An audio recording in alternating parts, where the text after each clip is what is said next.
بسم الله الرحمن الرحيم والحمد لله رب العالمين والعاقبة للمتقين ولا عدوان إلا على الظالمين والصلاة والسلام على أشرف الأنبياء والمرسلين نبينا محمد وعلى آله وصحبه أجمعين.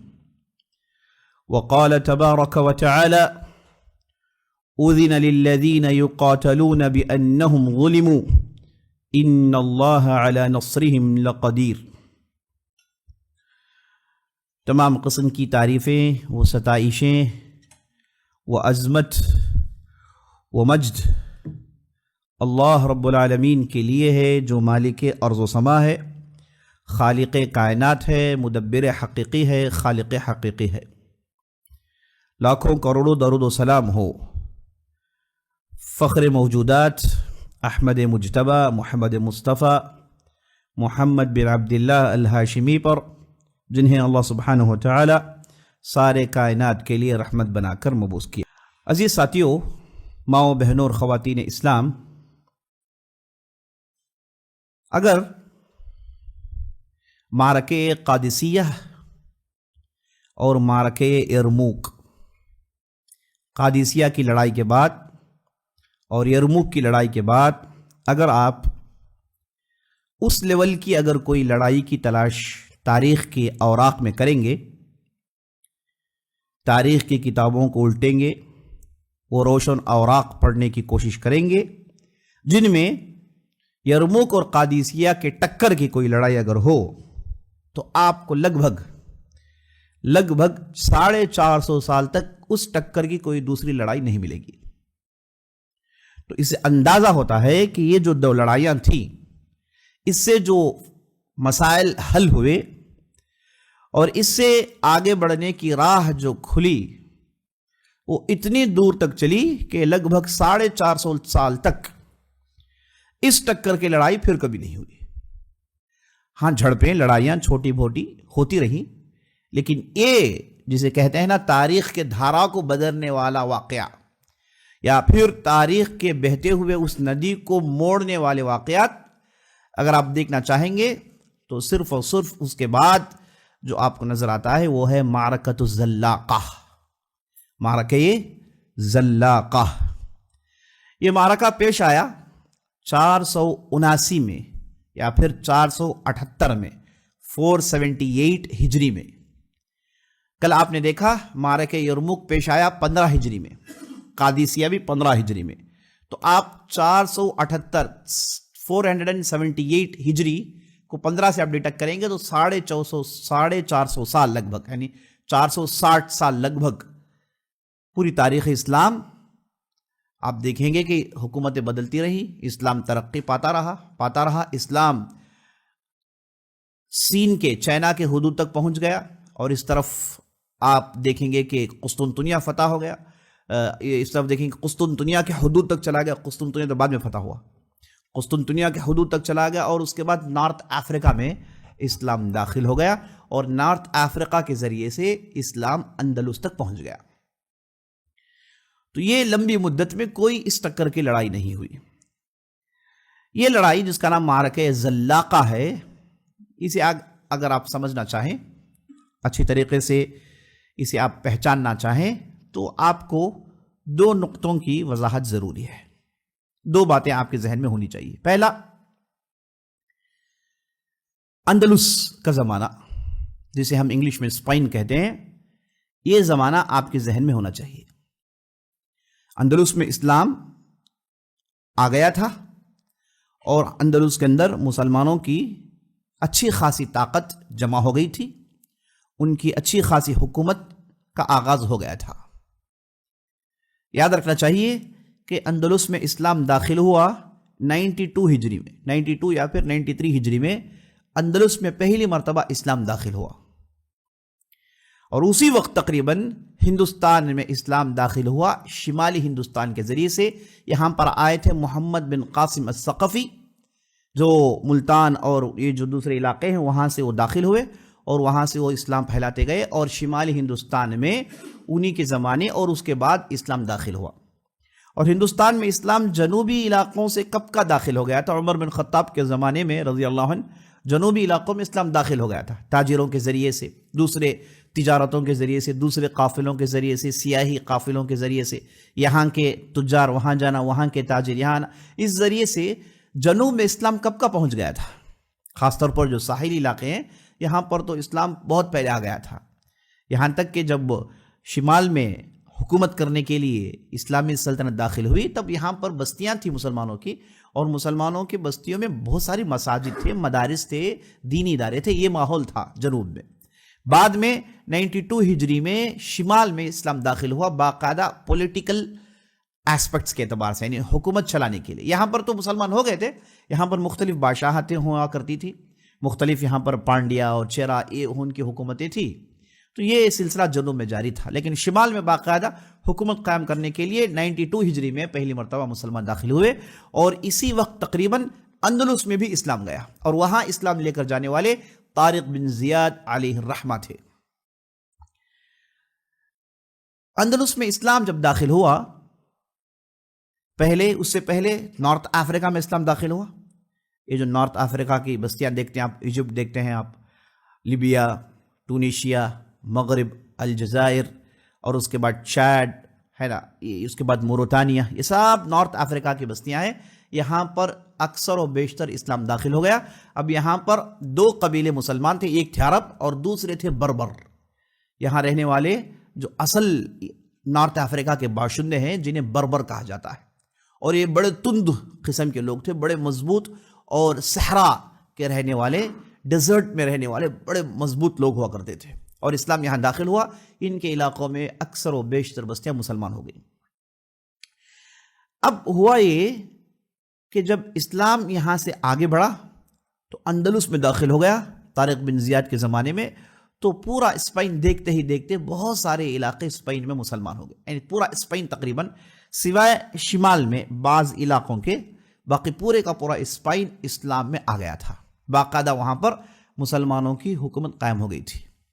یہ بھی آپ کو یاد رکھنا چاہیے کہ ہاں، یعنی مطلب یہ دیکھیے، عام طور پر یہ جو مورخین ہوتے ہیں وہ کہتے ہیں ایک ہے ایسٹ اسلامک ورلڈ اور ایک ہے ویسٹ اسلامک ورلڈ، مغربی عالم اسلامی اور شرقی عالم اسلامی، یعنی ایسٹ میں یہ سب عرب کی پوری زمین آتی ہے، اور مغرب میں نارتھ افریقہ اور اندلس آتا ہے۔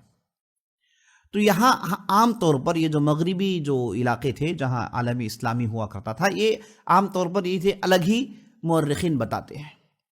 تو میں یہ بتانا چاہ رہا ہوں کہ جب یہاں پر اسلام داخل ہوا اندلس میں تو بڑے اچھے انداز سے ترقی کیا، یہاں تک کہ یہ ایک صاحب ہے جن کا نام تھا عبد الرحمن داخل، یہ بنو امیہ کے تھے۔ آپ کو یہ معلوم ہونا چاہیے اسلامی جو خلافت تھی، پہلے تھے خلفاء راشدین، وہ ختم ہو گئے 30 ہجری کے آس پاس، پھر دورہ آیا امویوں کا، بنو امیہ کی سلطنت قائم ہوئی۔ ان کے سب سے پہلے خلیفہ تھے عبد الملک بن مروان، تو 32 ہجری کے آس پاس ان کے ہاتھ میں حکومت آئی، بنو امیہ کی سلطنت مستقل طور پر شروع ہوئی۔ اب یہ چلی 132 سال تک، یعنی 132 ہجری تک، 132 ہجری تک، تو لگ بھگ 90 سال اموی سلطنت تھی، اور بڑی مضبوط سلطنت تھی۔ اس زمانے میں اکثر بیشتر ائمہ پیدا ہوئے، محدثین پیدا ہوئے، بہت بڑا کام ہوا۔ جیسے ہی بنو امیہ کی سلطنت ختم ہوئی، بنو عباس طاقت میں آ گئے۔ بنو عباس جو تھے، انہیں اور بنو امیہ کے درمیان پرانی لڑائیاں تھیں۔ اب لڑائی اتنی بڑی کہ بنو عباس ان پر غالب آئے اور ان کے لوگوں کو انہوں نے ختم کر دیا، بڑے برے انداز سے ختم کیا، اس انداز سے ختم کیا کہ دوبارہ سر اٹھا نہیں پائے۔ تو جب بنو عباس کے لوگ بنو امیہ کے لوگوں کو چن چن کے قتل کر رہے تھے، تو اس زمانے میں ایک نوجوان جو بنو امیہ سے اس کا تعلق تھا، جس کے پیچھے بنو عباس کی طاقتیں پڑ گئی تھی، یہ کچھ نہ کچھ کر کے کسی نہ کسی انداز سے اس نے اپنے آپ کو بچایا، اور وہ افریقہ میں داخل ہو کے وہاں سے وہ چلا گیا اندلس۔ اس شخص کا نام تھا عبد الرحمن الداخل، بہت ہی نیک، بہت ہی اللہ سے ڈرنے والا، بہت ہی معاملہ فہم، ذہین، زیرک آدمی۔ یہ اندلس میں گئے اور اندلس میں انہوں نے حکومت سنبھالی، اور اندلس میں امویوں کی حکومت تھی۔ سارے عالمی اسلامی میں عباسی حکومت تھی، اس وقت اندلس میں امویوں کی حکومت تھی کئی زمانے تک، نسل در نسل بنو امیہ کی حکومت چل رہی تھی، اور بڑی مضبوط حکومت تھی، پورا اسپین ان کے ہاتھ میں تھا۔ بعد میں حالات لگ بھگ 200-250 سال کے بعد حالات اسپین میں اتنے خراب ہو گئے کہ بعد میں پھر عیسائی اپنی پوری طاقت میں آئے. انہوں نے ایک ایک کر کے اسلامی طاقتوں کو نگلنا شروع کیا. ہو گیا یہ تھا کہ بنو امیہ کی طاقت تھی، بعد میں ان کے درمیان طوائف الملکی شروع ہو گئے، یعنی ان کے درمیان سول وارز، کولڈ وار، آپسی جھگڑے اتنے زیادہ ہو گئے کہ یہ چھوٹی چھوٹی حکومتوں میں بدل گئے. یہ جو پورا اسپین آپ دیکھتے ہیں اس میں بہت ساری چھوٹی چھوٹی حکومتیں آ گئی تھیں. اسے سمجھنے کے لیے آج کا آپ ہمارا زمانہ دیکھ سکتے ہیں، جس میں آپ دیکھتے ہیں کہ بہت ساری اسلامی سلطنتیں ہیں، بہت ساری اسلامی حکومتیں ہیں. عرب کے اندر آپ دیکھتے ہیں کہ 7 ایسی حکومتیں ہیں، اور اس کے بعد نارتھ افریقہ میں دیکھتے ہیں، اور اس کے بعد اس طرف ایسٹرن ورلڈ میں دیکھتے ہیں آپ بہت ساری اسلامی مملکتیں ہیں. تو لگ بھگ 25 سے زیادہ اسلامی مملکتیں ہیں. یہ الگ الگ بٹی ہوئی ہیں، یہ کوئی انہیں جوڑنے والا نہیں ہے. سب اپنے اپنے انداز سے اپنی اپنی حکومتیں کر رہے ہیں، کیونکہ کوئی خلافت نہیں ہے. عام طور پر خلافتیں ساری بستیوں کو جوڑ کے وہ چلاتے ہیں، لیکن خلافت جب ختم ہو گئی، ہر آدمی خود مختار ہو گیا، اس کی اپنی اپنی سلطنت ہو گئی. تو بالکل اسی انداز سے آپ اگر اندلس کو سمجھیں گے تو یہی حالات تھے. وہاں چھوٹی چھوٹی حکومتیں آ گئی تھی اور آپس میں ان کے لڑائیاں ہوئی، اور یہ بہت اللہ نے طاقت دی. اندلس ایسا ترقی پایا، ایسے ایسے بستیاں آگے آئیں کہ اللہ اکبر. اس میں ایک شہر قرطبہ کے بارے میں کہتے ہیں کہ یہ دنیا کا سب سے خوبصورت شہر تھا. یہاں پر دنیا کی پوری فیسلٹیز تھی، یہاں پر ہسپتال ہوا کرتے تھے، یہاں پر قدم قدم پر باغیچے ہوا کرتے تھے. بہت ہی عمدہ یہاں کے لوگوں کی زندگی تھی، اور بہت ہی تعلیم یافتہ لوگ ہوا کرتے تھے. یہ زمانہ تھا اسلامی زمانہ، ہے نا. قرطبہ جسے آج کوراڈو کہتے ہیں، آج بھی اسپین کے اندر، آج بھی وہاں پر اسلامی آثار موجود ہیں. آج بھی وہاں پر ایک بہت بڑی مسجد ہے جسے لوگ جاتے ہیں دیکھتے ہیں. اور آج بھی قصر حمراء ریڈ پیلس کے نام سے بہت ہی بڑی عمارت کھڑی ہوئی ہے، اپنی تاریخ سنا رہی ہے، لوگوں کو بتا رہی ہے کہ ایک زبردست زمانہ ہوا کرتا تھا جو بہت ہی رونق دار تھا، اور اسلام اپنے عزت کے عروج میں پہنچا ہوا تھا. تو بہت ساری چیزیں اندلس کو لے کے تفصیل میں جانے کا موقع نہیں. تو میں صرف آپ کے ذہن میں یہ تصویر کشی کرنا چاہتا ہوں کہ یہاں جہاں پر مختلف سلطنتیں تھیں، ان سلطنتوں کو عیسائیوں نے بعد میں ایک ایک کر کے کھانا شروع کیا.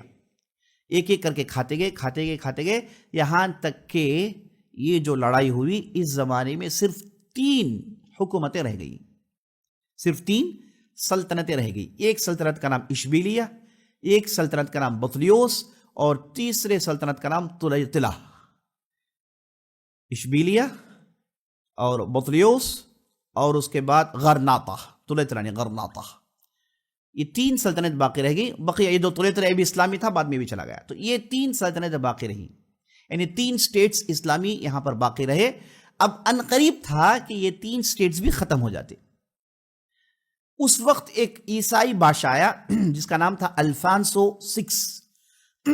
الفانسو 6 اس کی ایک بہت بڑی حکومت تھی جسے کہتے ہیں مملکت قشتالہ، انگلش میں کہتے ہیں کیسٹل، کنگڈم آف کیسٹل. یہ جو تھے خطرناک کٹر عیسائی اور اسلامی دشمن ان کی گٹھی میں پڑی ہوئی تھی. ان کے ہاں ایک بادشاہ جس کا نام تھا الفانسو 6، اس نے یہ ٹھان لیا تھا، یہ اور اس کی بیوی نے یہ ٹھان لیا تھا کہ ہم اس وقت تک نہیں نہائیں گے جب تک اندلس میں سے اسلام بھرپور ختم نہ ہو جائے. تو لہٰذا انہوں نے زندگی بھر نہایا نہیں، ایسے ہی رہے، کیونکہ ہندو سے اسلام گیا نہیں. تو یہ لوگ ٹھان گئے تھے اور ہر ممکن کوشش کرتے اسلامی طاقتوں کو ختم کرنے کے لیے. تو بہت ساری تفصیل ہے، لیکن میں آپ کو کھینچ کے 478 یعنی 478 ہجری کے پاس کھینچ کے لاتا ہوں.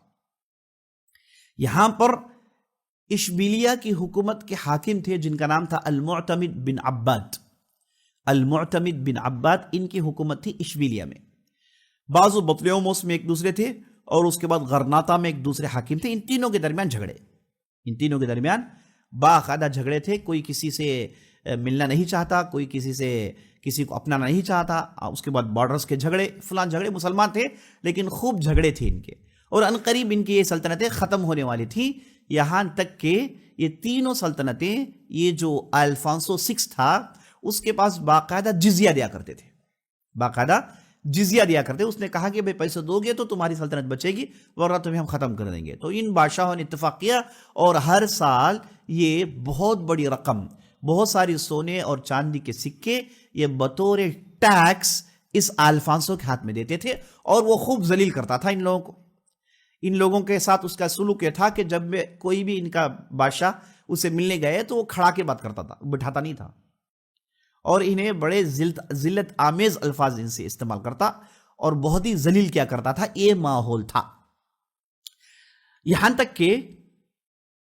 تک کہ ایک مرتبہ الفانسو 6 نے اس کے ایک منسٹر جو یہودی تھا اسے اس نے معتمد بن عباد کے پاس بھیجا، کہا کہ جاؤ بھائی اس بار جزیہ لے کر آؤ. لیکن اس بار اس نے اس یہودی کا انتخاب کیا ایک مقصد کے ساتھ، چونکہ ایک مدت گزر گیا تھا، 80 سال سے یہ لوگ ٹیکسز دے رہے، 80 سال گزر گئے اور جتنا تھا پیسہ لوٹنا تھا لوٹ لیا. اب شاید اس الفانسو کی، اس کا جو باپ تھا الفانسو 5، اس نے یہ چیزیں شروع کی تھی، اور 6 آیا تو شاید اس کی ذہن میں یہ بات آ گئی تھی کہ بھائی ختم کر دیا جائے، پورا جو کچھ بھی پورا ختم کر دیا جائے. یہ جو 3 اسٹیٹس ہیں انہیں جھیلنے کی کوئی ضرورت نہیں، انہیں ختم کر دیا جانا چاہیے. اور اس وقت کے جو فرانس کے اندر، اٹالی کے اندر جو کچھ بھی پاپس تھے، جو کچھ بھی کرسچن طاقتیں تھیں، انہوں نے اتفاق کر لیا کہ بھائی انہیں اب بالکل یورپ کے سینے سے ہٹانا ہے، کیونکہ یورپ کے سینے کے کاٹے ہیں. یہ بھی آپ جان رکھیے گا، یہ ایک افریقہ کے ذریعے سے اندلس میں اسلام داخل ہوا جس کی آپ تفسیر سن رہے ہیں. ایک یورپ کے اندر اسلام داخل ہو گیا تھا.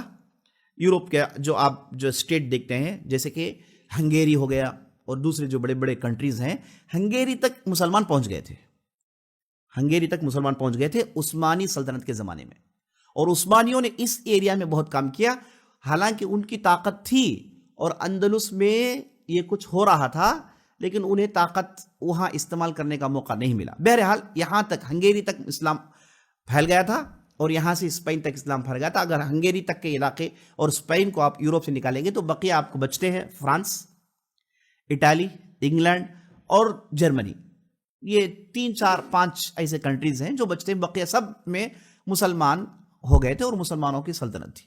یہ جو آپ چچنیا سنتے ہیں ہے نا، یہ جو آپ یوگوسلاویہ ختم ہوا، یہاں پر باقاعدہ مسلمانوں کی بہت بڑی طاقت تھی. البینیا، یہاں پر مسلمانوں کی بہت بڑی طاقت تھی. بعد میں سیکنڈ ورلڈ وار کے بعد باقاعدہ یہاں کے مسلمانوں کو انہوں نے مار کے بھگایا، بہت سارے لوگوں کو انہوں نے قتل کیا، بہت خاندان بھاگ کے ہندوستان آئے اور عربستان چلے گئے، مکہ چلے گئے. تو یہ ایک الگ تاریخ ہے. تو یہاں ہنگیری تک مسلمانوں کی طاقت پہنچ گئی تھی.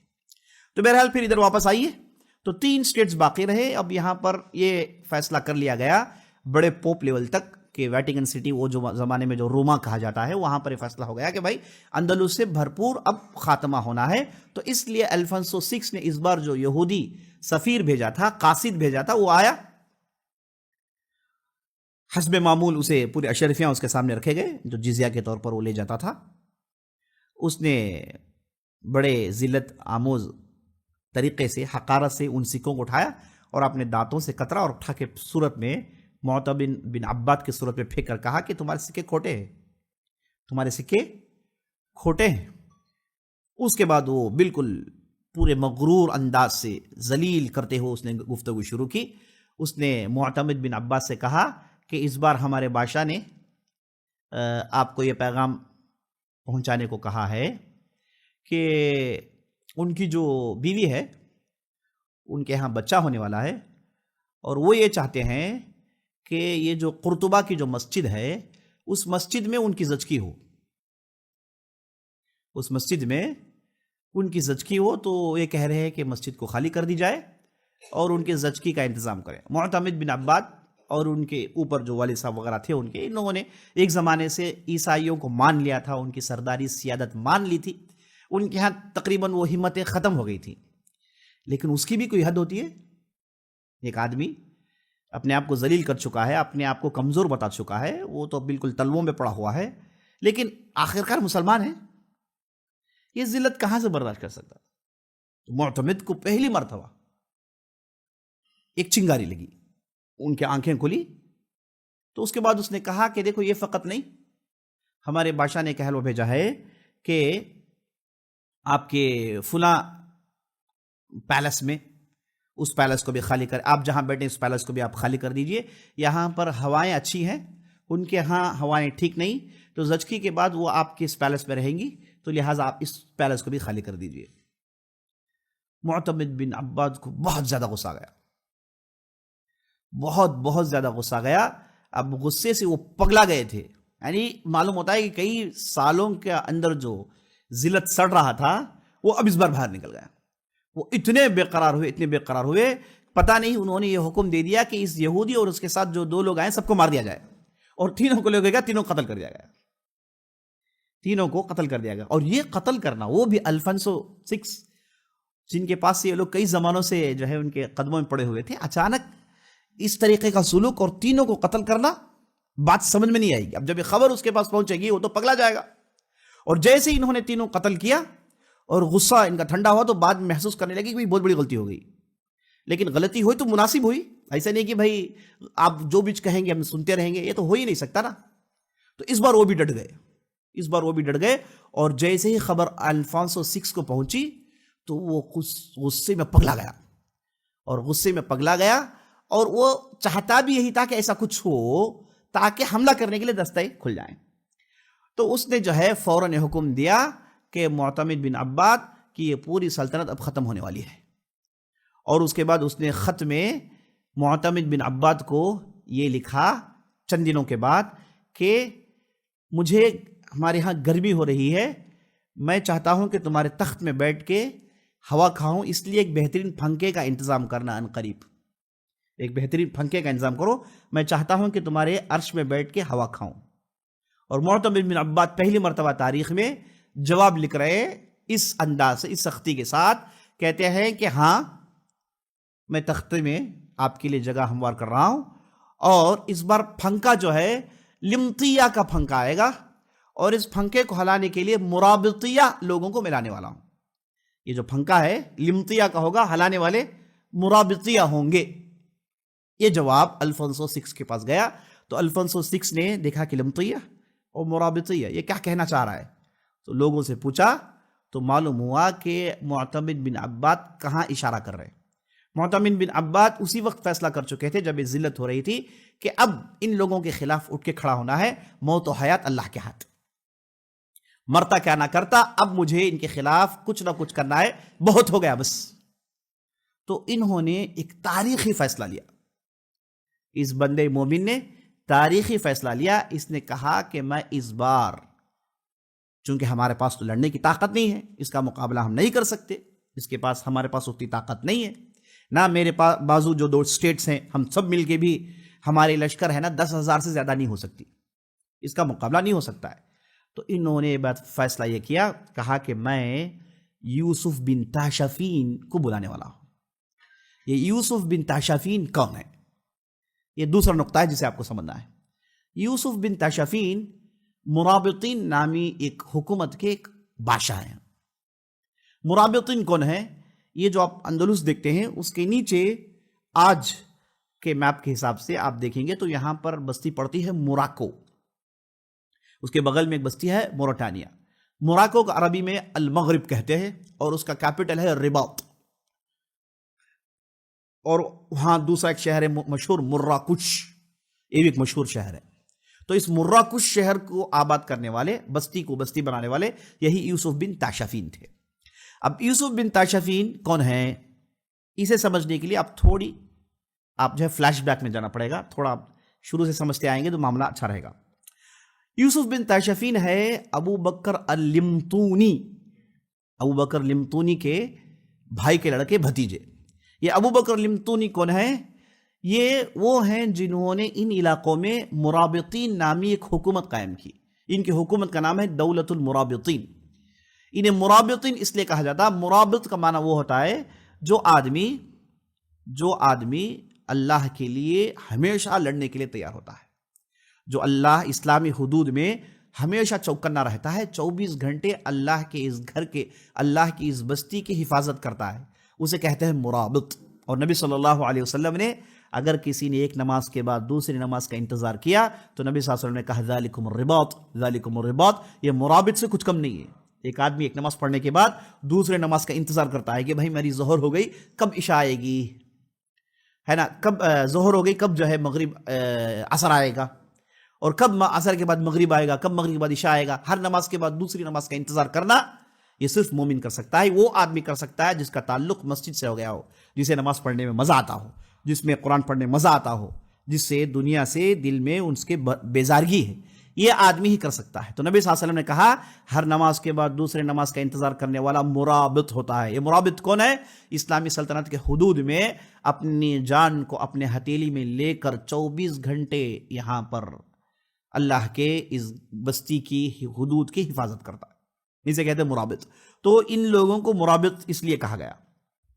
اچھا، یہ جو حکومت ہے اس کی بنیاد کب پڑی، اسے بھی آپ کو جاننا چاہیے. اس کی بنیاد اگر آپ اس کی تاریخ پڑھتے جائیں گے بہت ساری ڈیٹیلز ہیں. اب چلیے 150 ہجری کے آس پاس، اب ہم ہیں 478 میں، ہے نا، اسی کی بات چل رہی تھی. اب کی بتانے میں یہ بتا رہا ہوں، جب یہ جو معرکۃ زلاقہ چل رہا تھا تو وہ جو بات ہماری چل رہی تھی 478 کی چل رہی تھی. تو تھوڑا اور بھی آپ آگے جائیے تو لگ بھگ 140 سے 150 ہجری کے آس پاس چلے جائیے. تو وہاں ہوا یہ کہ اس زمانے میں یہ جو نارتھ افریقہ ہے، اس میں یہ مغرب، یہ جو ایجپٹ ہے، یہ جو تونسیہ، یہاں پر تو بہت سارے مسلمانوں کی تعداد تھی. باقاعدہ ایک زبردست سویلائزیشن تھا اسلامک.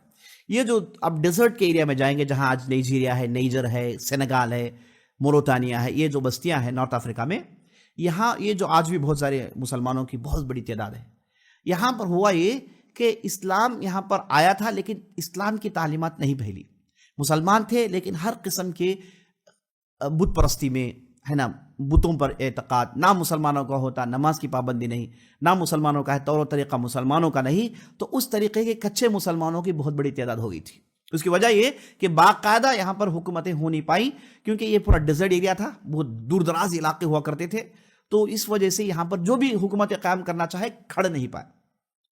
تو اس لیے یہ جو ایجپٹ ہے، ان علاقوں میں آپ دیکھتے ہیں کہ باقاعدہ اسلامی حکومتیں رہی، لیکن یہاں ایسا کچھ نہیں رہا. اب اس میں مصیبت پر یہ کہ ایک زمانہ پورے نارتھ افریقہ میں فاطمیہ کی حکومت تھی. یہ فاطمیہ وہ شیعہ ہیں جنہوں نے اسلام کے نام سے اسلام کو بہت زیادہ نقصان پہنچایا، اور خطرناک اسماعیلی کینٹ کے شیعہ، اسماعیلی قسم کے شیعہ تھے.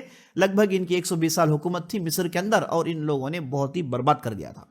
تو یہ اسلامی تعلیمات سے کوئی سروکار نہیں تھا، وہ صرف حکومتیں چلاتے تھے اور اپنی منمانی سے بہت کچھ کیا. ان لوگوں نے عمارتیں بھی بنی.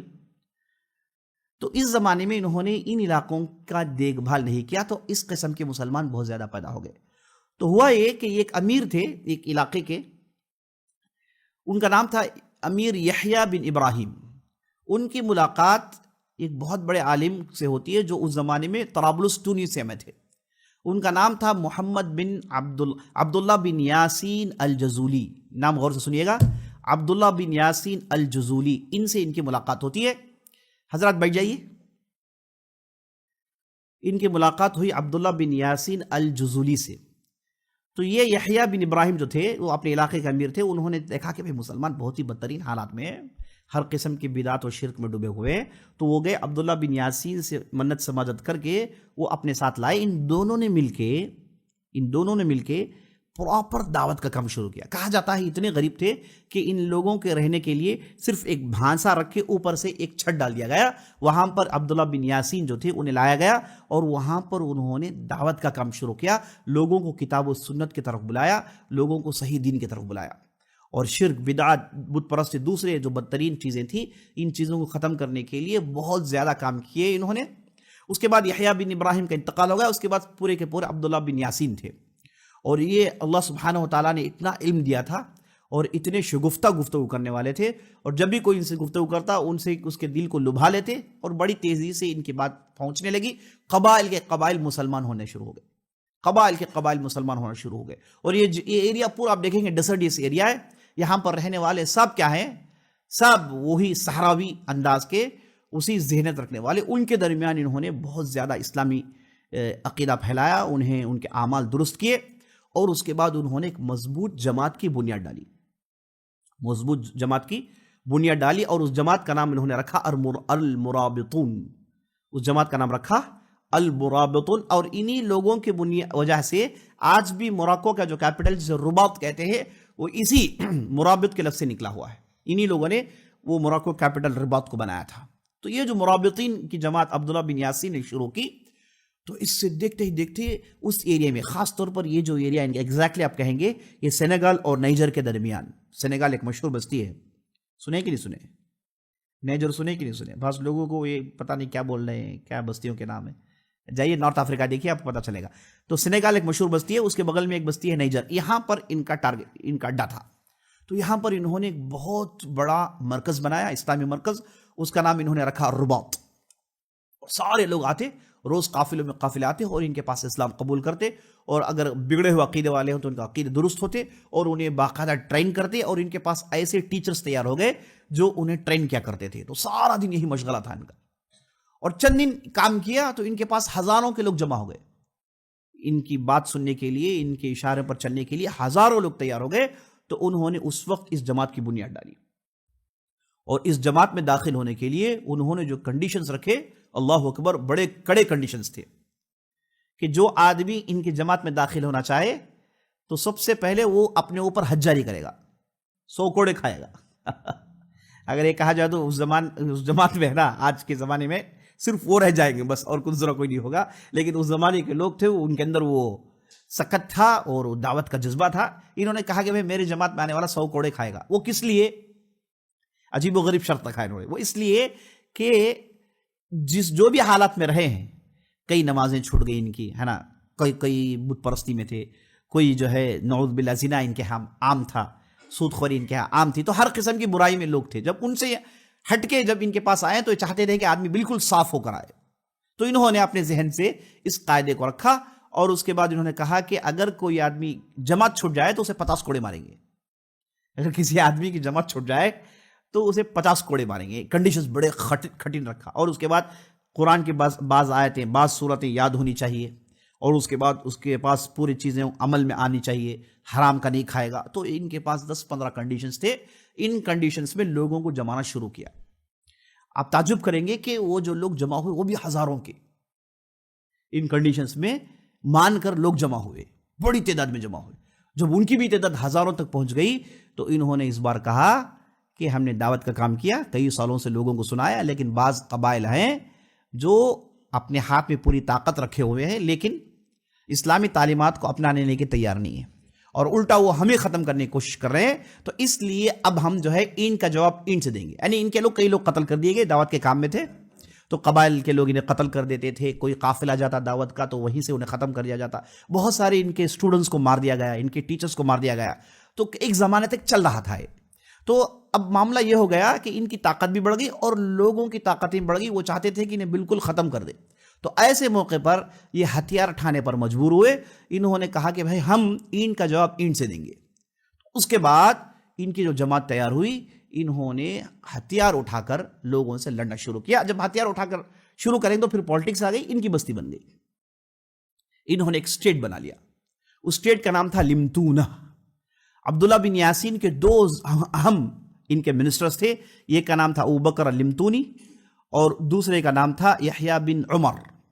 یہ دونوں بنو لمتونہ نام ہے. لمتونہ ایک خاندان تھا، ان خاندان سے ان دونوں کا تعلق تھا. یہ دونوں عبداللہ بن یاسین الجزولی کے سمجھیے کہ رائٹ اینڈ لیفٹ تھے. تو عبداللہ بن جزولی بہت بڑے مجاہد ثابت ہوئے اور اس کے بعد ان کے زمانے میں ایک جھوٹا نبی نکلا. یہ دیکھیں تعجب کی بات. بنو غواطہ ایک علاقہ تھا، وہاں پر ایک جھوٹا نبی نکلا اور دیکھتے ہی دیکھتے اس کی اتنی طاقت بڑھ گئی کہ یہ اس پر ایمان لانے والے، اس نے تو عجیب و غریب دین بنا لیا تھا. اس کے ہاں اگر کوئی آدمی نماز چھوڑ دے، ہے نا، زنا کرے تو قتل سزا تھی. اور اس کے بعد ہر روز جو ہے نمازوں میں تبدیلی اور ہر رکعت میں 5 سجدے، یعنی بالکل جو ہے انہوں نے پورا فیبریکیٹ کیا اور اس کا نام انہوں نے دین دیا. اور ان کے ماننے والوں کی بہت بڑی تعداد ہوگی. دیکھتے ہی دیکھتے یہ صاحب جو نبی کا دعوت کے مر گیا تو ان کا کوئی خلیفہ بنا. تو کئی سالوں سے ان کی ایک بہت بڑی سلطنت بن گئی تھی. روکنے کی کوشش کی، انہوں نے تو ہتھیار سے جواب دینا شروع کر دیا. تو عبداللہ بن یاسین الجزولی نے مرنے کے وقت انہوں نے آخری فیصلہ کیا کہ اس سلطنت کو ختم کریں گے. تو بہت بڑی لڑائی ہوئی ان کے خلاف اور گھمسان کی لڑائی ہوئی. اللہ اکبر. ایسی لڑائی ہوئی کہ عبداللہ بن یاسین شہید ہو گئے اور بعد میں اللہ نے انہیں جیت دی. اور وہ جھوٹا نبی اور اس کے آثار اور اس کے جو بعد کے جو خلیفہ تھے بعد میں اور ان کی بڑی طاقت ہو گئی. اب اس سے آپ کو اندازہ یہ ہونا چاہیے کہ یہ جو باطل ہے اس کی بھی طاقت ملتی ہے زمین میں، وہ بھی پھیلتا ہے. حق بولنے والے خاموش رہیں گے تو باطل پھیلے گا ہی. باطل کی طاقت نہیں ہے، حق بولنے والوں نے خاموشی اختیار کر لی تو شیطان ان کی مدد کرتا ہی. تو اس کے بعد اس ظالم سلطنت کو انہوں نے ختم کیا اور اسی دوران وہ بھی شہید ہو گئے. تو اس کے بعد جو ابو بکر لمتونی تھے یہ کئی دنوں تک رہے اور اس کے بعد ان کی نسل سے یہ ایک آئے جن کا نام تھا یوسف بن تاشفین. یہ جب انہوں نے حکومت اپنے ہاتھ میں لی، انہوں نے پورا ویسٹ افریقہ اپنے قبضے میں کر لیا. آج کا آپ جو ہے سینیگال کہیے، نائجر کہیے، اور اس کے بعد موریٹانیہ کہیے، اس کے بعد موراکو کہیے، الجزائر کہیے، جتنی بھی بڑے بڑے کنٹریز ہیں یہ سب ان کے ماتحت ہو گئے. اور اس کے بادشاہ بن گئے. ان کا نام تھا یوسف بن تاشفین. انہوں نے اپنا ہیڈ کوارٹرز بنایا، یہ جو رباط ہے آج کا، اسے انہوں نے اپنا ہیڈ کوارٹرز بنایا. اس سے پہلے مراکش ایک بستی ہے وہیں مغرب میں، وہاں پر ان کا ہیڈ کوارٹرز ہوا کرتا تھا. وہاں سے انہوں نے ایک بہت ہی مضبوط سلطنت بنائی اور بہت سارے کالجز بنائے، بہت سارے مدرسے بنائے، اور ساری دنیا کو اسلام کا پیغام پہنچا رہے تھے. بہت ہی زبردست حکومت قائم ہو گئی تھی. تو یہ حکومت کے بادشاہ تھے یوسف بن تاشفین. یہ ایک طرف چل رہا تھا، اور آپ دیکھ رہے ہیں کہ اندلس میں معتمد بن عباد کے ساتھ وہ سلوک ہوا. تو معتمد نے الفونسو 6 کو کہا کہ نہیں، ہم اس بار لمتیا کے پھنکے لا رہے ہیں، مطلب یوسف بن تاشفین کو سبجیکٹ میں لانے والے ہیں. تو جیسے یوسف بن تاشفین کا نام اس نے الفونسو نے 6 نے سنا تو اسے کافی غصہ آ گیا. اس نے کہا کہ ان غلاموں کی یہ جرت، تو اب انہیں مزہ چکانا ہے. اس کے بعد ہوا یہ کہ چند دنوں تک بات ٹھنڈی ہوئی. تو یہ چلا گیا ایک دوسری بستی جس کا نام تھا سرقسطہ، وہاں اس کی لڑائی ہو رہی تھی. تو الفونسو 6 وہاں چلا گیا. اب یہاں پر بات چیت چل رہی ہے. تو معتمد بن عباد نے یہ فیصلہ کیا کہ بھائی میں یوسف بن تاشفین کو بلانے والا ہوں. تو سب سے پہلے مخالفت کرنے والے ان کے لڑکے جن کا نام تھا ابن المعتمد. انہوں نے کہا کہ نہیں، آپ ہرگز مت کریے.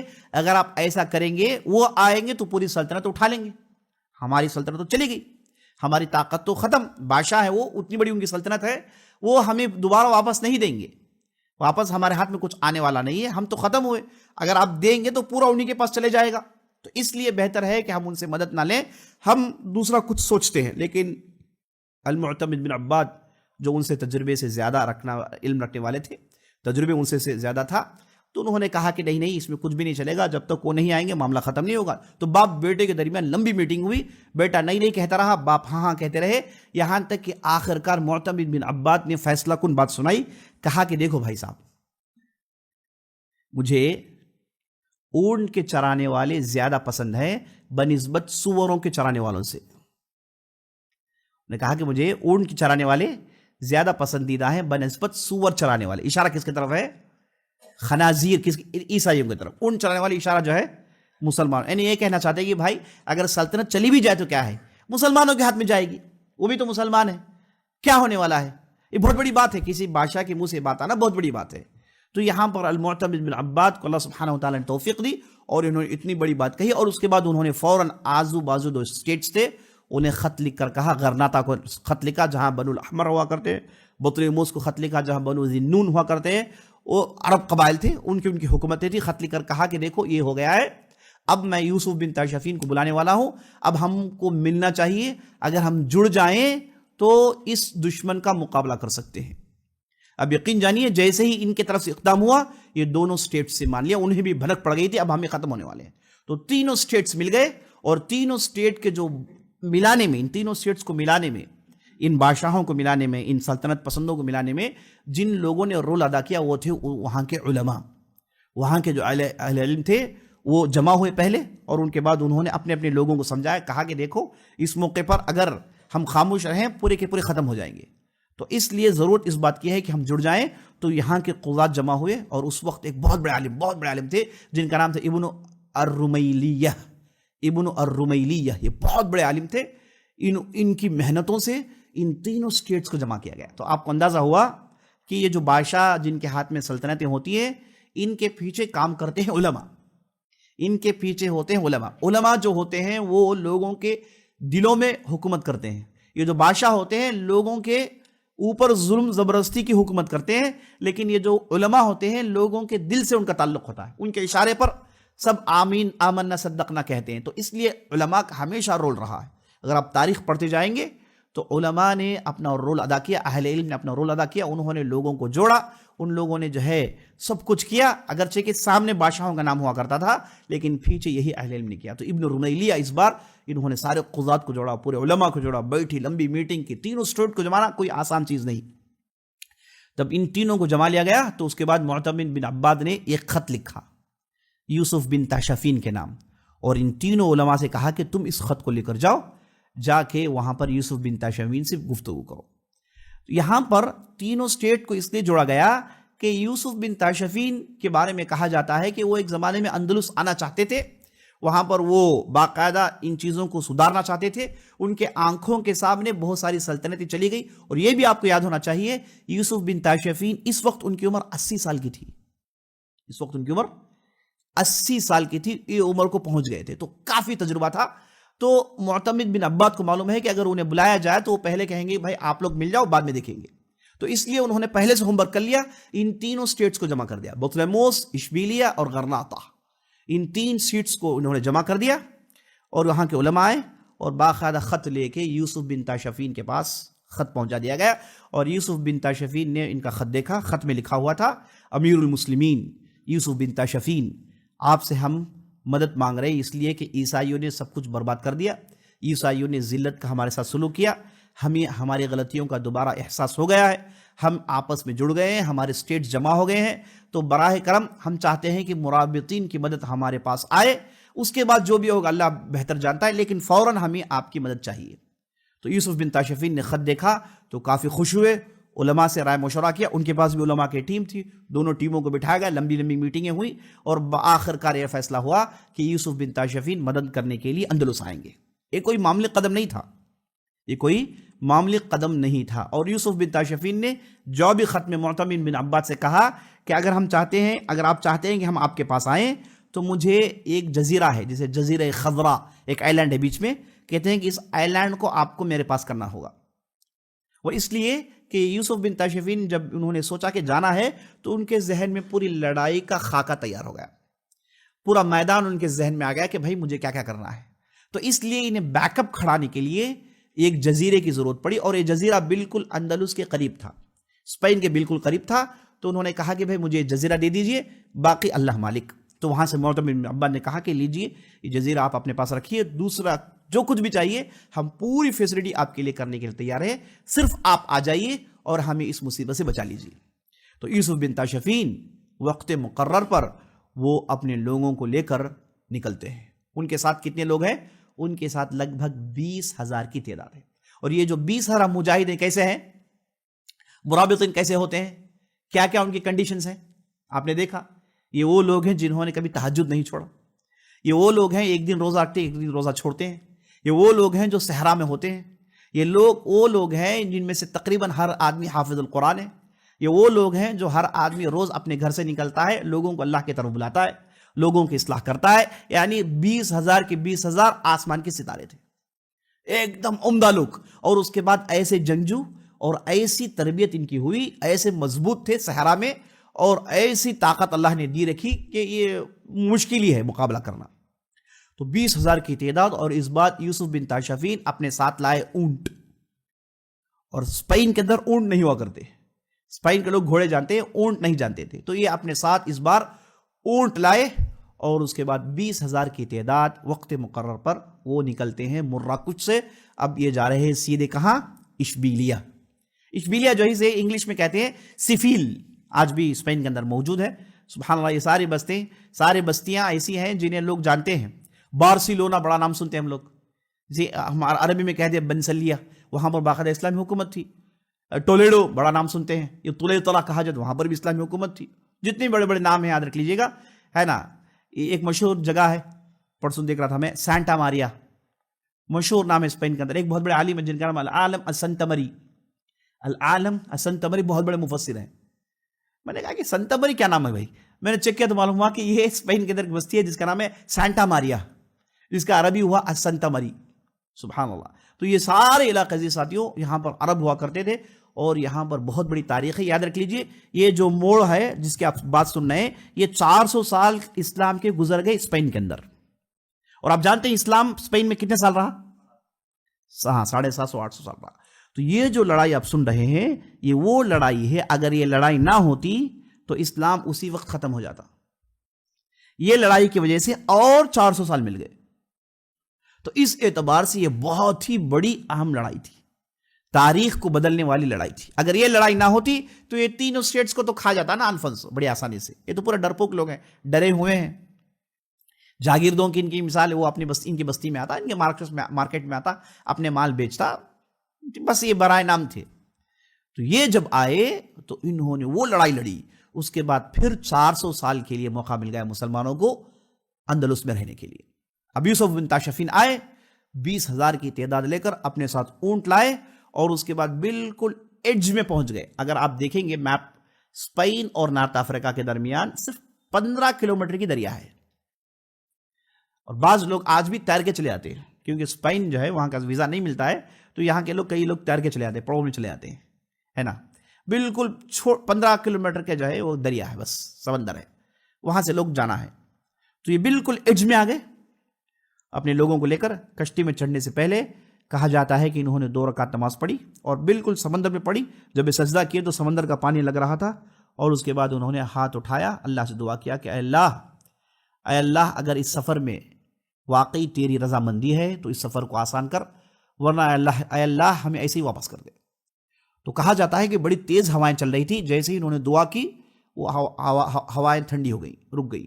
اس کے بعد انہوں نے سفر شروع کیا اور بڑی آسانی سے وہ اس طرح اندلس میں پہنچ گئے. بہت سالوں کے بعد جن کی جو خواہش تھی وہ اس بار پوری ہوئی، اندلس میں داخل ہوئے اور آگے بڑھے. تو وہاں پر معتمد بن عباد نے ان کا استقبال کیا، اور ان آگے بڑھے تو اور دوسرے جو بادشاہ تھے دوسرے اسٹیٹس کے وہ بھی جمع ہو گئے. یہ تینوں مل کے آگے بڑھے، اشبیلیا کے نارتھ سائڈ میں چلے گئے اور وہاں پر 3 دن کے لیے پڑاؤ ڈالا.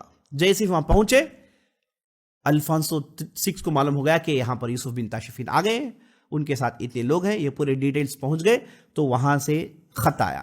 یاد رکھ لیجیے عزیز ساتھیوں، یہ وہ زمانہ ہے جب اسپائس جو ہوتے ہیں، جاسوس ہوتے ہیں، وہ غیر معمولی کام کیا کرتے تھے.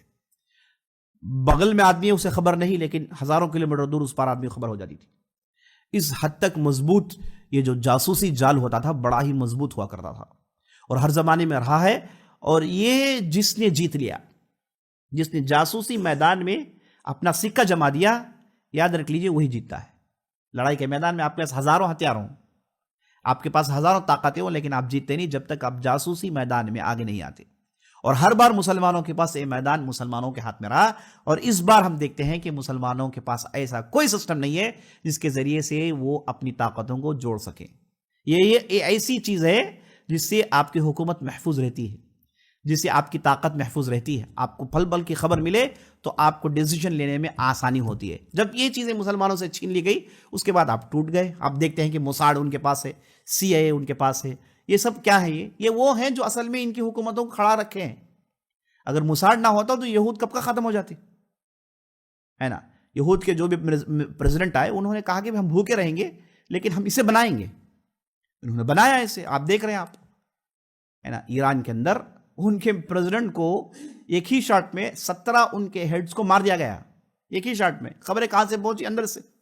اور تصویر جس نے کیا وہ تصویر اتار کے بھیج رہا ہے اور وہ ریلیز کیا جا رہا ہے اسرائیل کے اندر. آپ اندازہ لگائیے. تو یہ ان لوگوں نے یہ میدان کو مار لیا، اس میدان کے وہ ہے نا اسپیشلسٹ بن گئے، تو طاقتیں ہماری ختم ہو گئی. لیکن ایک زمانے تک یہ ساری چیزیں مسلمانوں کے پاس تھیں. بہرحال ہوا یہ کہ الفانسو 6 تک خبر پہنچ گئی. اس نے وہاں سے خط لکھا یوسف بن تاشفین کو اور پوری غروری دکھائی، پوری تکبری دکھایا. اور اس کے بعد اس نے نبی صلی اللہ علیہ وسلم کے حق میں برا بھلا کہا، قرآن کے حق میں برا بھلا کہا، اور بڑی گندی باتیں اس نے کہی. تو یوسف بن تاشفین نے جواب میں صرف یہ کہا کہ تو جو کہہ رہا ہے وہ اگر ایک حد تک، یعنی وہ یہ آپس کی لڑائیاں ہو گئی تھی جو آپس میں جو دنیا پرست جو بعض مسلمان ہو گئے اس طرف اشارہ کر رہا تھا. تو اس نے کہا، یوسف بن تاشفین نے کہا اب جو بھی تم جو کہہ رہا ہے صحیح ہے، لیکن اس بار وہ معاملہ نہیں ہے، اس بار کچھ اور ہونے والا ہے. تو یوسف بن تاشفین نے جواب لکھا. اس کے بعد اس نے جواب پڑھا، اور اس جواب میں یوسف بن تاشفین نے آخر میں لکھا کہ دیکھو 3 میں سے ایک ہے آپ کے لیے آپشن، یہ کہ آپ پھر مسلمان ہو جاؤ، یا پھر جزیہ دو، یا پھر تلوار کا مقابلہ کرنے کے لیے تیار ہو جاؤ. جب یہ چیزیں اس کے پاس پہنچی، الفانسو 6 کے پاس، وہ تو پگلا گیا تھا. کہا جاتا ہے کہ وہ اپنے خیمے سے باہر آیا اور غصے سے ابل رہا تھا. اس نے کہا کہ بھائی یہ کون آدمی ہے جو مجھے آپشن دے رہا ہے نا. اس کا غرور دیکھیے کس تک پہنچ گیا تھا. کہہ رہا کہ یہ کون لوگ ہیں مجھے آپشن دینے والے؟ یہ تو کئی سالوں سے میرے غلام تھے، میرے پاس جزیہ ان کا پہنچتا تھا، ان کی کیا اوقات؟ یہ مجھے کہنے کے لیے تو بھڑک رہا تھا. اس کے بعد پھر اس نے خط لکھا اور اس خط میں اس نے کہا کہ دیکھو میں ایسے ایسے ماروں گا، ایسے ایسے کروں گا، فلاں فلاں کروں گا، اتنا ذلیل کروں گا، تم لوگوں کو اجاڑ کے پھینک دوں گا، کوئی مسلمان اس اندلس میں نہیں رہے گا. اس نے لمبی باتیں کہی. تو یوسف بن تاشفین نے پورا پڑھا اور اسی خط کو پھلٹا کر انہوں نے ایک ہی جملہ لکھا. کہا کہ جواب اس سوال کا یہ ہے کہ تم ان چیزوں کو دیکھو گے نہ کہ پڑھنے والے ہو. جواب یہ ہے کہ تم دیکھو گے، کوئی چیز اب پڑھنے کی نہیں ہے، اب صرف دیکھنے کی چیز. ایک ہی لائن میں خط لکھا اور واپس بھیج دیا. اور یوسف بن تاشفین گئے اور یہ جو 3 جو سلطنتیں تھی ان کے مجاہدین کو جمع کیا. کہا کہ بھائی تم لوگ آگے آؤ، ہم لڑ کر کہیں جائیں گے، ہے نا، تم لوگ آگے آؤ. تو ان لوگوں میں سے انہوں نے 10,000 کی لشکر چنی اور ہر اسٹیٹ کا جو بادشاہ تھا اسے اس کے لشکر کا ذمہ دار بنایا. حکمت دیکھیے، ہے نا، یعنی انہیں رکھ کے ان کے لوگ لڑیں گے. یہ اس بستی کو زیادہ جانتے ہیں، یہاں کے اسٹریٹجی کو یہ زیادہ سمجھ سکتے ہیں اور دشمن کے مائنڈ سیٹ کو یہ زیادہ سمجھ سکتے ہیں. تو ان سے بھرپور استفادہ کیا. تو انہوں نے ان کی 3 لشکر بنائے، 10,000 کی ان کی تعداد تھی. ان لوگوں کو یوسف بن تاشفین نے آگے کر دیا. اور اس کے بعد ان کے پاس جو 20,000 کا لشکر تھا اس لشکر کے 2 حصے کیے. یہ 10,000 لشکر کے پیچھے ان کے 10,000 لشکر کو رکھ دیا اور ایک 10,000 کے لشکر کو وہ چھپا دیتے ہیں، پیچھے پہاڑوں میں چھپا دیتے ہیں. اور میدان میں 20,000 کا مقابلہ ہو رہا ہے. یہ جو اپوزٹ جو لوگ ہیں، پتہ ہے کتنی ان کی تعداد تھی؟ 3 لاکھ. ان لوگوں کی تعداد تھی 3 لاکھ. اور فرانس، اٹالی، جرمنی، جتنی بھی عیسائی طاقت تھی سبوں نے اپنے لوگ بھیج دیے، سبوں نے پورا پیسہ کھپا دیا. کیونکہ یہ اب تاریخی لڑائی، انہیں پتا چل گیا تاریخی لڑائی ہے. اب یہاں پر جیت دیں گے تو 3 اسٹیٹ ختم، اس کے بعد مسلمانوں کا معاملہ ختم ہو جائے گا. اگر ہار جائیں تو پورے برباد ہو جائیں گے. اس لیے یہ جو الفونسو 6 تھا اس نے سارے لوگوں کو جوڑا. یہ بات تو مانا پڑے گا کہ وہ خطرناک جنگجو تھا، جہاں متکبر غرور والا تھا، لیکن وہ لڑائی کے میدان کو اچھے سمجھنے والا تھا. الفونسو 6 ہوا یہ کہ وہ 3 لاکھ کی لشکر لایا ایز یوزول، پورے اسلحہ کے ساتھ، پوری تیاری کے ساتھ وہ لوگ میدان میں آئے. اب یہاں پر یوسف بن تاشفین نے بہت ہی اہم کام یہ کیا کہ ان کے لشکر کے لوگوں کو یہ جو لوکل لشکر ہے ان سے ملنے نہیں دیا. کہا کہ کوئی ان سے نہیں ملے گا، ان کے خیمے الگ ہوں گے، ان کے خیمے الگ ہوں گے. اور مورخین نے یہ کہا کہ یوسف بن تاشفین نے اس لیے کیا کیونکہ یہ جو ہے نا یہ محلوں میں پلے ہیں، ان کا کھانا رہنا سہن سب الگ ہے، اندلس کی فضا الگ ہے. تو یہ بالکل لگژوریس ان کی لائف ہے. یہ اگر ان کے لشکر سے ملیں گے تو یہ ٹھپ ہو جائیں گے، ہے نا. اب لگژوریس نہیں چاہیے، اب تو کچھ اور ہی چاہیے تھا. تو انہوں نے پہلے سوچ لیا کہ دونوں کو ملنے نہیں دینا ہے. تو ان کی لشکر الگ تھی، ان کے لشکر الگ تھی. اب یہ رات بھر عبادت کرنے والے، روزے رکھنے والے، قرآن تلاوت کرنے والے، ذکر و اذکار کرنے والے، ان کا سما اور ان کی دنیا الگ، ان کی دنیا بالکل بھی الگ. اس لیے دونوں کو ملنے نہیں دیا. 10,000 کی تعداد کو لے کے یہ پیچھے پہاڑوں کے پیچھے چھپ گئے. یہ کس کی اسٹریٹجی ہے جی ساتھیوں؟ یہ کس کی اسٹریٹجی ہے پیچھے چھپانا لشکر کو؟ یوسف بن تاشفین بہت بڑے عالم تھے، تو انہوں نے ان سارے معرکوں کو پڑھا ہے. یہ پوری تاریخ ان کے سامنے ہے. تو بالکل خالد بن ولید کی اسٹریٹجی ابھی آپ دیکھیں گے. تو بالکل پیچھے انہوں نے لشکر کو چھپا دیا. حالانکہ جن لوگوں نے بھی تاریخ لکھی انہوں نے ان چیزوں کو کنیکٹ نہیں کیا. اچانک یوسف بن تاشفین کو کیسے بھی آئیڈیا آ گیا، اور آپ دیکھیں گے معرکے میں بالکل اسی اسلوب کو اختیار کر رہے ہیں. اس کے بعد ہوا یہ کہ لڑائی شروع ہوئی. اب عیسائیوں کو اتنا غرور تھا اور آگے سے انہوں نے دیکھا کہ یہ لوکل ہیں، اسپینش ہیں، ہے نا، ان کے بارے میں تو پورا معلوم ہے. اب یہ لوگ ان کا کیا بگاڑ لیں گے، یہ سوچ کے پہلا ہی حملہ الفونسو نے اپنے پورے زور سے لگایا. اچھا، اس سے پہلے ایک سن لیجئے.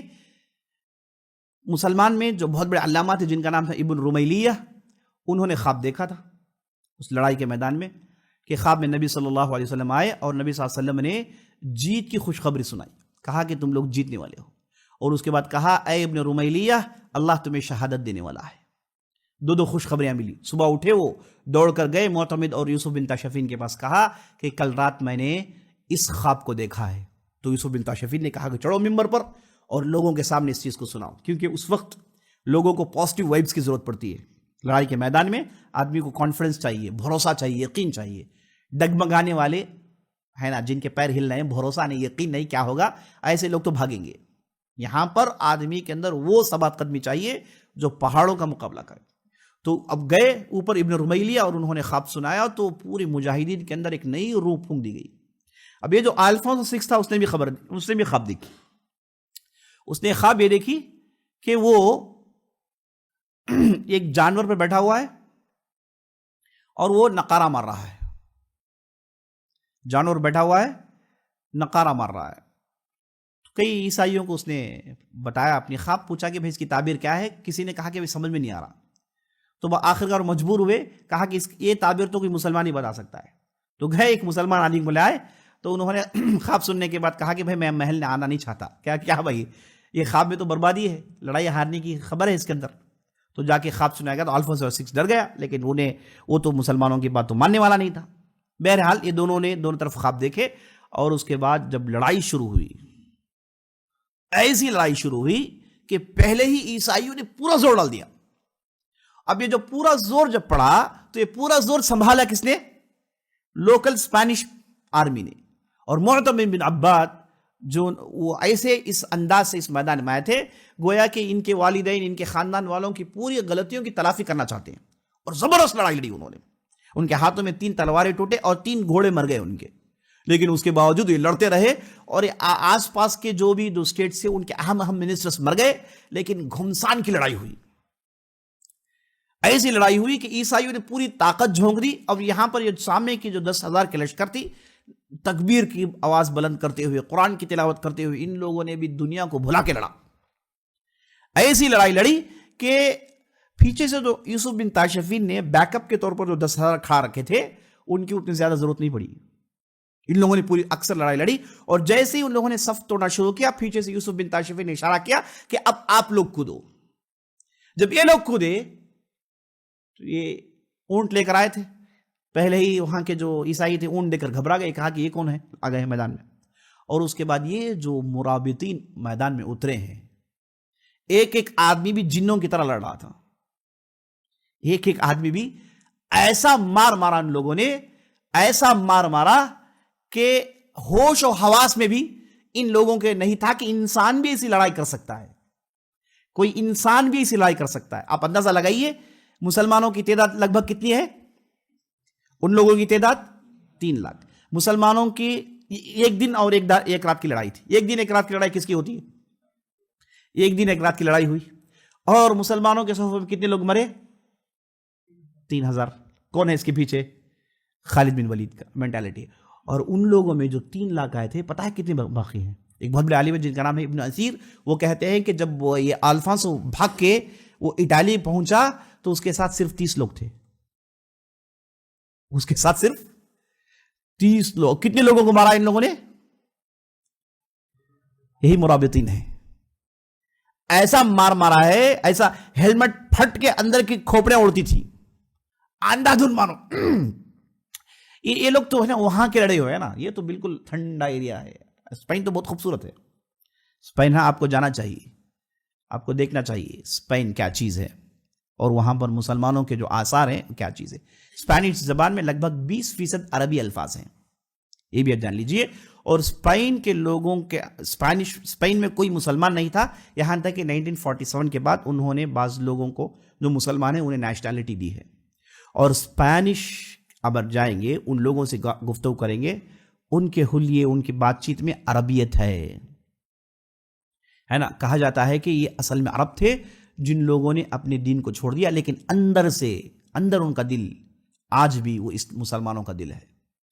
کہا جاتا ہے کہ انہی سے تعلق رکھنے والا ایک آدمی تھا جس کا نام تھا ابراہم لنکن, جو آگے چل کے امریکہ کا پریزیڈنٹ بنا. تو لمبی تاریخ ہے اس کے اندر. اچھا, یہ آپ سن رہے ہیں بالکل 400 سال کے بعد کے واقعے. اس کے بعد 400 سال کا واقعہ زمانہ رہا. اس کے بعد آخری میں غرناطہ میں جب اسلام ختم ہوا, یہ ایسے واقعات ہیں جسے آپ خون کے آنسوں کے ساتھ پڑھنی چاہیے. آدمی پڑھتا ہے تو اس کے کلیجہ کانپ جاتا ہے. ایک چھوٹی سی مثال یہ ہے کہ وہ زمانہ جب غرناطہ میں جب اسلام ختم ہونے کا آیا تو مسلمانوں کے گھروں میں دروازے نہیں ہوا کرتے تھے. کسی مسلمان کے لیے جائز نہیں کہ وہ اپنے گھر میں دروازہ رکھے. گھر بنتے ہیں دروازہ نہیں ہوتا ہے, نہ کمروں کے دروازے ہوتے ہیں. مسلمان کا گھر بغیر دروازے کا ہونا چاہیے. اب اس کے بعد آپ اندازہ لگا لیجئے کہ یہ دروازے کیوں نہیں ہو, وہ کبھی بھی آ سکتے ہیں. آپ کے گھر کی چیک کبھی بھی ہو سکتی ہے. آپ کے گھر میں کوئی پرائیویسی نہیں ہوگا, کہیں پر بھی آ سکتے ہیں, کہیں پر بھی چیک کر سکتے ہیں. وہ یہ چیک کرتے تھے کہ کہیں یہاں پر عربی الفاظ, اللہ کے رسول کہنے والا, قرآن, لا الہ الا اللہ محمد رسول اللہ, ایسا کچھ ہے تو پورے خاندان والوں کو سڑک میں قتل کر دیتے تھے. آخری زمانہ یہ تھا. اب اس میں تفصیل میں جانے کا موقع نہیں, پھر کبھی ہم دیکھیں گے. تو عزیز ساتھیوں, مرابطین 3 لاکھ کی تعداد, بچے صرف 30, تو اندازہ آپ لگا سکتے ہیں کہ کیا لڑائی ہوگی. اب یہ جو 3 لاکھ لوگوں کو اس نے میدان میں جھونک دیا, اب یوسف بن طاشفین جو تھے, دیکھا کہ جب اب مرابطین میدان میں کود گئے ہیں اور لڑائی گھمسان کی ہو رہی ہے, معتب بن عباد چیخ رہے ہیں کہ اللہ کی مدد کب آئے گی, یہاں سے فلان چیخ رہے ہیں اللہ کی مدد کب آئے گی. یعنی پہلے سے فکس تھا کہ یہ چیخیں گے تو پیچھے سے یوسف بن طاشفین نکلیں گے, اور یوسف بن طاشفین میدان میں نہیں آئے. انہوں نے اپنے لشکروں کو 2 حصوں میں بانٹا اور دونوں کو دور تک پہنچا دیا, یہاں تک کہ یہ نظر نہ آئے. اب یہ ایسے آگے بڑھے اور یہ 3 لاکھ لوگوں کے پیچھے چلے گئے, اور جیسے پیچھے گئے, یہ کس کی ٹیکٹس ہے, اور پیچھے گئے, وہاں کے پورے پڑاؤ, ان کے پورے جو بیک اپ تھا پورے برباد کر دیا. اب یہاں سے مرابطین نے مارا تو چونکہ یہ لوگ کھڑ نہیں پائے, یہ لوگ واپس دوڑے تو پیچھے سے وہ 10,000 کی تعداد پھر لے کے کھڑے ہوئے. تو دونوں مرابطین کے درمیان یہ جو 30 لاکھ کے لوگ جو تھے, ان کی چکی پیسی گئی باقاعدہ. یعنی 3 لاکھ باقاعدہ ان کی چکی پیسی گئی, مار کے بھورتا کر دیا گیا. اور یہ جو الفانسو 6 تھا وہ بچ کے بھاگ رہا تھا. یہ ایک مسلمان نے دیکھ لیا, انہوں نے دبا کے تلوار چلایا, اس کے ران کے اندر تک تلوار چلا گیا تھا, اور اسی حالت میں 5-6 لوگوں کے ساتھ وہ بچ نکلا. کہا جاتا ہے کہ یوسف بن طاشفین نے جانتے بوجھتے اسے بچا دیا. وہ اس لیے کہ اگر یہ مر جاتا تو ان کا ہیرو بن جاتا. اسے زندہ ہونا چاہیے تاکہ اس کی پوری غرور کی باتیں اسے یاد آئیں, اور اس میدان میں اس کی جو ذلت ہوئی وہ زندگی بھر یاد کرتا رہے. اور کہا جاتا ہے, ابن اثیر کہتے ہیں کہ وہ اسی حالت میں رہا اور تلے تلا چلا گیا, گمنام کی زندگی اس نے گزاری. اور وہ جب بھی چلتا رنگڑ کے چلتا تھا, اور جب بھی رنگڑتا اسے معرکہ زلاقہ یاد آتا, زلاقہ کا وہ میدان یاد آتا, اور جس میں 3 لاکھ کی اس کے لشکر کو جس انداز سے پیسا گیا, روز رات میں ڈر کے اٹھتا تھا. کھانا اسے کئی سالوں تک ہضم نہیں ہوا, کیونکہ اسے وہ مار یاد رہا جو معرکہ زلاقہ میں پیش آیا. یہ لڑائی ہوئی 13 رجب کو 478 ہجری کے اندر. 13 رجب کے دن یہ لڑائی پیش آئی. اس میدان کو آج بھی جو ہے انگلش میں کہتے ہیں پلازا دے سلاجروس, اس عربی کا برن زلاقہ ہے نا. آج بھی یہ جگہ موجود ہے, اور یہ 3,000 مجاہدین جو قتل ہو گئے تھے انہیں وہیں دفن کیا گیا ہے. آج بھی ان کے مقبروں کی نشانیاں ہیں. آج بھی یورپ کے اندر معرکہ زلاقہ جو ہے نا, یہ کبھی نہیں بھول سکتے. جب تک عیسائیت ہے تب تک یہ معرکہ زلاقہ یاد ہوگا. اور یوسف بن طاشفین نے انہیں ایسے پیسا, اس کے بعد بالکل پورے کا پورا معاملہ ختم ہو گیا, اور یہ واپس گئے. ان تینوں کی سلطنتوں کو, سب کو ان کی سلطنتیں واپس کی. ان لوگوں کو یہی ڈر تھا کہ یوسف بن طاشفین آئیں گے تو پھر نہیں جائیں گے, پوری سلطنتیں اپنے پاس رکھ لیں گے. تو یہ اللہ کا مجاہد, اس نے ان کی سلطنتوں کی کنجیاں واپس کی, اور کہا کہ دوبارہ کبھی نہیں لڑو گے.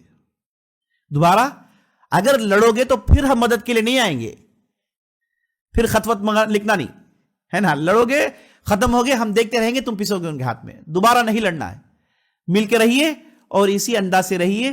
اور اس کے بعد ان کے اور ان کے درمیان تعلقات رہے. اور اس کے بعد یوسف بن طاشفین اپنے جو مجاہدین لے کر گئے انہیں اسی انداز سے واپس لائے. معتب بن عباد اور جو دوسرے تھے انہوں نے تو دولت کی بھرمار لگا دی. یوسف بن طاشفین نے نہ 58 لی نہ 54 لی. جس انداز سے گئے اس انداز سے انہوں نے بچایا, اور اسی انداز سے واپس آ گئے. کل ملا کے یہ 1 مہینے کا سفر تھا. انہوں نے اتنے بڑے سبجیکٹ کا فل سٹاپ رکھا جو آگے چل کے 400 سال تک پھر عیسائیوں کی اندر اتنی دم پیدا نہیں ہوئی کہ مسلمانوں کی سلطنتوں پر نظر بھی ڈالے. اور پھر ہوا 200 سال کے بعد, پھر آپس میں انہوں نے جھگڑا, اشبیلیہ چلا گیا, اس کے بعد بطلموس چلا گیا, اور آخر رہ گیا غرناطہ. اسے انگلش میں کہتے ہیں گرینیڈے ہے نا. پورٹ آف گرینیڈے ایک مشہور ایریا ہے کریبین آئی لینڈز میں. گرینیڈے اس بستی کو کہتے ہیں گرینیڈے. یہ جو اسٹیٹ تھا یہ مسلمانوں کے ہاتھ میں تھا، یہ تھا بنو الاحمر کے ہاتھ میں، اور ان لوگوں نے بہت سارے کارنامے کیے، لیکن آخر زمانے میں ان کی بھی سلطنت چلی گئی، اور 1476 عیسوی میں بالکل اسلام یہاں سے ختم کر دیا گیا، یعنی لگ بھگ 400 سال کے بعد یہاں پر اسلام بالکل ختم کر دیا گیا، مسلمانوں کو کمپلیٹلی باہر نکال دیا گیا۔ اب تعجب کی بات یہ ہے کہ جب یہاں سے مسلمان کمپلیٹلی باہر نکل گئے تو اس زمانے میں مسلمانوں نے قسطنطنیہ فتح کر لیا، پورا ترکیہ مسلمان ہو گیا، اللہ نے ایک چھینا تو ایک دے دیا، لیکن یہ مسلمانوں کی غلطیوں کی وجہ سے، آپس میں ان کے جھگڑوں کی وجہ سے، اور عیش و عیاشی کی وجہ سے۔ اگر مسلمان جو ذمہ دار ہے وہ تھوڑی بھی کوشش کرے، جڑ جائیں، مل جائیں، اپنی اپنی سلطنت نہ کہیں، اپنی اپنی کرسی نہ کہیں، اللہ کے لیے، اللہ کے دین کے لیے مل جائیں، جیسے معتمد بن عباد نے کیا، اگر یہ بھی چھوٹی سی بھی سوچ آ جائے تو بہت بڑی برکت ہو جائے گی، بہت بڑی برکت ہو جائے گی۔ لیکن افسوس کہ یہ سوچ رکھنے والے بھی بہت ہی کم ہو گئے، لیکن حالات بدل رہے ہیں، ذہن بدل رہی ہے، اللہ سے امید ہے کہ آنے والے دن بہتر ہوں گے انشاءاللہ، اور یہ جو دشمنی طاقت ہے یہ ختم ہوگی۔ ہم اور آپ کو چاہیے کہ عزیز ساتھیوں، میں ان معرکوں کا ذکر کیوں کرتا ہوں، یہ واقعات آپ کے سامنے کیوں لاتا ہوں، کیونکہ میرے دل کی گہرائی سے میرا ایمان ہے کہ یہ چیزیں ہیں جنہیں ہمارے بچوں کو جاننا چاہیے، ہمارے آنے والے نسل کو جاننا چاہیے، ہمارے جنریشن کو جاننا چاہیے، ہے نا۔ ہم لوگوں نے، ہماری کیا تاریخ ہے، ہمارے آباء و اجداد کی کیا تاریخ ہے، کیسے ہم نے انصاف قائم کیا، ہم کون ہیں، یہ ایسی باتیں ہیں اگر ہم نے اپنے بچوں کو پڑھا دی تو آئندہ چل کے گمراہ ہونے کی کوئی نشانیات نہیں ہوتے ہیں۔ الحمدللہ یہ وہ چیزیں ہیں، عقیدے کے ساتھ ساتھ صحیح علم اور تاریخ، جیسے آپ نے سنا کہ قرآن کے اندر 1/3 حصہ پورا تاریخ ہے، انسان تاریخ سے بنتا ہے، ایک آدمی، معمولی آدمی بہت بڑا بنتا ہے، وہ تاریخ پڑھ کر بنتا ہے، حالات جان کر بنتا ہے، اس کے اندر وہ کانفیڈنس، وہ بھروسہ پیدا ہوتا ہے جب وہ اپنی تاریخ پڑھتا ہے، اپنے آباء و اجداد کو دیکھتا ہے۔ تو اس لیے تاریخ بہت ہی اہم ہے، اور ایسے واقعات بہت ہی اہمیت والی ہیں۔ اللہ سے دعا کرتے ہیں ہم نے جو بھی کہا، جو بھی سنا ہے، اس کے مطابق عمل کرنے کی توفیق بخشے، آمین یا رب العالمین۔ سبحانک اللہم و بحمدک، اشہد ان لا الہ الا انت، استغفرک و اتوب الیک۔